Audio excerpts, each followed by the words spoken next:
Uma das melhores convocações dos últimos tempos. É assim que eu defino a lista de Dorival Júnior para a disputa da Copa América. Mas será que faltou alguém? O Casemiro fica de fora, como muitos dizem, é um absurdo. Wendel na lateral esquerda, Bremer, Richarlison, Gabriel Jesus, Pedro. A gente vai analisar posição por posição aqui no Seleção com Samuel.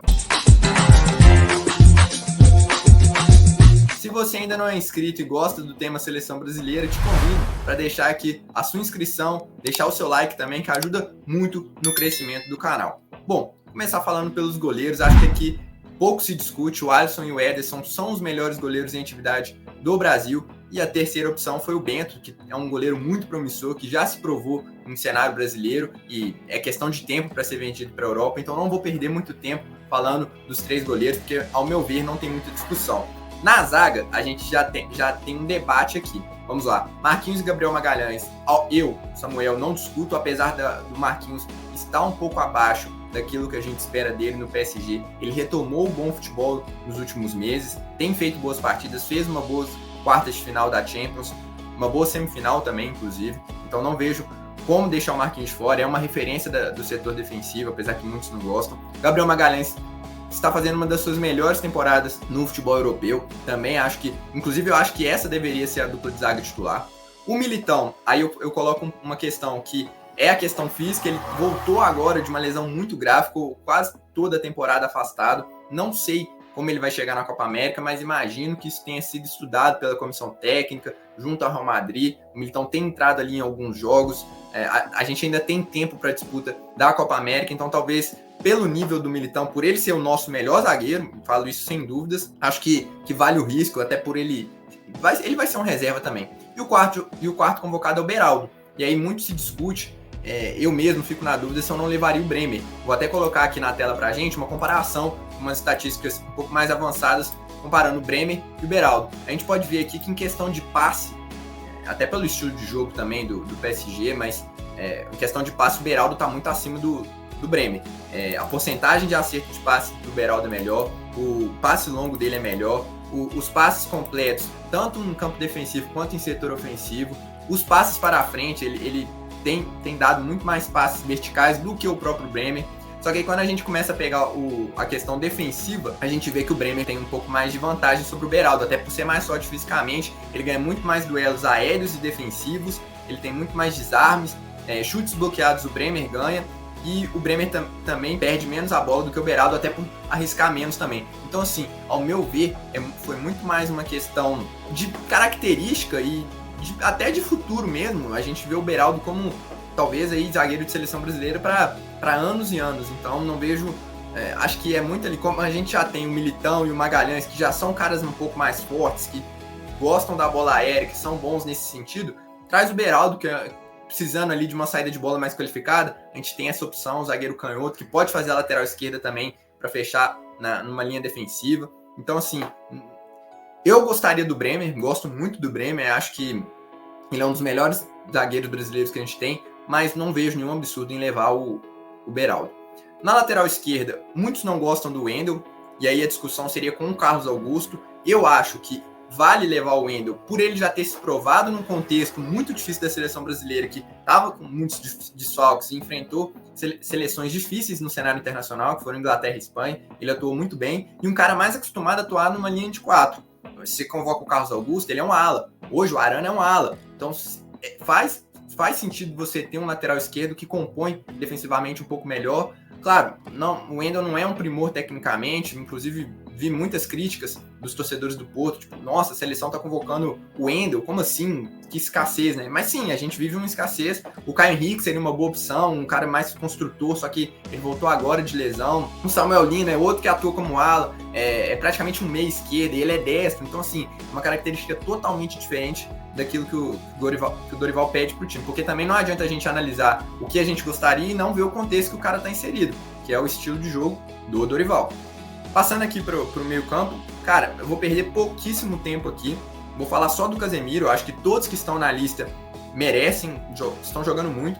Vou falar duas coisas. Primeiro, o Casemiro ficar de fora não é nenhum absurdo, eu não levaria ele, acho o momento dele péssimo, mas, por outro lado, você ficar sem um primeiro volante reserva, ao meu ver, é muito perigoso, porque se o João Gomes é suspenso, que acontece frequentemente porque ele leva muito cartão amarelo por ser um cara muito agressivo na marcação, você vai ter que jogar com Douglas Luiz e Bruno Guimarães. Os dois podem fazer essa primeira função ali, mas não são caras de pegada. O Paquetá pode voltar um pouquinho e vai ser uma função de segundo volante. Mas assim, você não tem um primeiro volante reserva.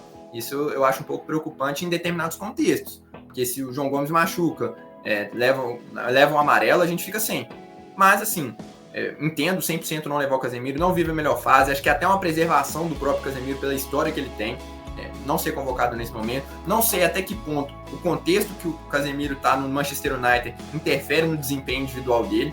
De fato, assim, é difícil você analisar isso, o quanto que ele está mal, o quanto que o United está mal, o quanto que todo mundo que está no United praticamente está mal. Então, assim, mas é difícil também você levar um cara que não está jogando bem. Eu concordo em não levar, mas eu teria levado o Danilo.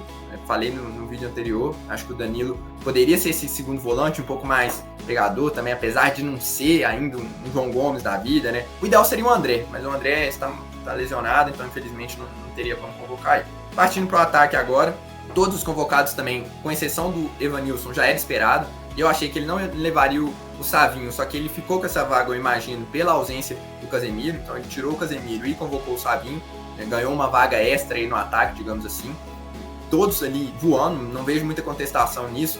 Qual outro ponto é que você poderia levar no lugar do Savinho? Talvez o Igor Paixão, que tem jogado muito bem no Feyenoord, mas ainda não em um cenário tão complexo como o Savinho, né, enfrentando gigantes assim, do futebol europeu. A grande novidade é o Evanilson, aí aqui, confesso, estou começando a assistir os jogos do Porto por agora, não tenho esse costume, até por isso eu vou trazer aqui alguns números dele, que mostram claramente por que a convocação do Evanilson. E também só ouvi elogios a quem acompanha o Porto, que dizem que ele está muito bem. Primeiro, vale destacar que o Evanilson foi chamado porque o Richarlison se lesionou. A seleção brasileira recebeu a notícia nessa sexta-feira, então cortou o Richarlison, o Evanilson entrou de última hora. E por que levar o Evanilson? Por exemplo, o Gabriel Jesus é mais jogador que o Evanilson? Não tenho dúvida. Nenhuma, esse aqui é zero dúvida. Mas, para o contexto que a seleção brasileira precisa de um homem mais de área, um centroavante, camisa 9, eu acho que o Evanilson se insere nesse contexto. Ou seria ele, ou seria o Pedro do Flamengo, que seria a minha opção, porque eu acho o Pedro muito técnico, gosto muito do trabalho dele, gosto muito do futebol, acho um baita finalizador, faz bem o pivô, ele te agrega em diferentes contextos. Então, assim, gosto muito do Pedro, mas entendo 100% a convocação do Evanilson. Teria também o Rodrigo Muniz, que é um cara que foi eleito recentemente o melhor jogador do mês da Premier League. Então, também é um cara que está em constante evolução, tem crescido muito no futebol europeu, mas acho que o Evanilson cumpre bem esse papel. Ele tem 13 gols em 25 jogos pelo Porto na temporada, além de 3 assistências. Aqui você vê que ele finaliza muito pouco, então ele perde poucas oportunidades. Se a gente pegar aqui, chutes realizados por jogo são 2,6. Um cara que finaliza menos de 3 vezes por jogo, ter 13 gols em 25 partidas, é um aproveitamento muito grande, muito grande. Apesar que, assim, aqui no próprio SofaScore a gente tem grandes chances perdidas 9, né? Mas em termos da finalização em si, é um cara que aproveita bem as oportunidades. É um cara que é uma surpresa, não tinha sido convocado até então, nem pelo Diniz, mas aparece num contexto que o Brasil precisa e acho que faz sentido para o Dorival e para a seleção brasileira ter esse cara para poder entrar de última hora ali. Não vai ser titular, não se preocupem com isso. O titular vai ser o Rodrigo ou o Endrick, com o Rafinha na direita, talvez. Acho que ele vai ser uma das últimas opções para um cenário muito específico, mais ou menos o que o Pedro foi na Copa de 2022. Está perdendo? Precisa de um centroavante? Coloca o Evanilson. Enfim, foi isso, galera. Mais uma vez aí, obrigado por quem ficou até o final. Se você curte o tema, não se esqueça de se inscrever. Deixe seu like também, que é muito importante para o crescimento do canal. Um abraço e até a próxima.